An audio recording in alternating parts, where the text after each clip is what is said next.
அனைவருக்கும் வணக்கம். நான் உங்கள் தோழி. இன்று நம் காணும் பதிவு ஆன்மீகம். பிரம்ம முகூர்த்தம் விளக்கு ஏற்றுவது பற்றி தான் இன்று நாம் பார்க்க போகின்றோம். வாங்க. பிரம்ம முகூர்த்தத்தில் விளக்கு ஏற்றுவது மிகவும் நல்லது என்று சொல்வார்கள். ஆனால் நம்மால் பிரம்ம முகூர்த்தத்தில் எழுந்து விளக்கு ஏற்ற முடியவில்லை என்றால் நாம் என்ன செய்யலாம் என்று பார்ப்போம். பிரம்ம முகூர்த்தத்தில் மிக சக்தி வாய்ந்த நேரம் என்று சொல்வார்கள். காலையில் சூரியன் உதிக்கும் முன்பு பிரம்ம முகூர்த்தம் என்று சொல்வார்கள். அதேபோல் மாலை சூரியன் மறையும் நேரம்தான் சந்தியா காலம். இந்த சந்தியா காலம் என்பது பிரம்ம முகூர்த்தத்திற்கு இணையானது தான். அதனால் காலையில் பிரம்ம முகூர்த்தத்தில் விளக்கேற்ற நம்மால் முடியவில்லை என்றால் மாலை நேரத்தில் சந்தியா காலத்தில் 5 to 6க்குள் நாம் விளக்கு ஏற்ற வேண்டும்.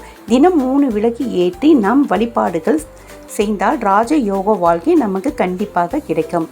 இதனால் நமக்கு இருக்கும் அத்தனை கஷ்டங்களும் தீர்ந்து நல்ல விஷயங்கள் நடக்கும் தொடங்கும். அதே போல் மஞ்சள் திரி போட்டு விளக்கு ஏற்றவும். இந்த மஞ்சள் நிறம் திரி போட்டு நம் விளக்கு ஏற்றுவதால் நம் துன்பங்கள் யாவும் நம்மை விட்டு விலகி போகும். உங்கள் வாழ்க்கையில் பல மாற்றங்கள் நடக்கும். இதனால் நீங்கள் இந்த முறையை பின்பற்றி பாருங்கள், பலன் நிச்சயம் கிடைக்கும். நன்றி.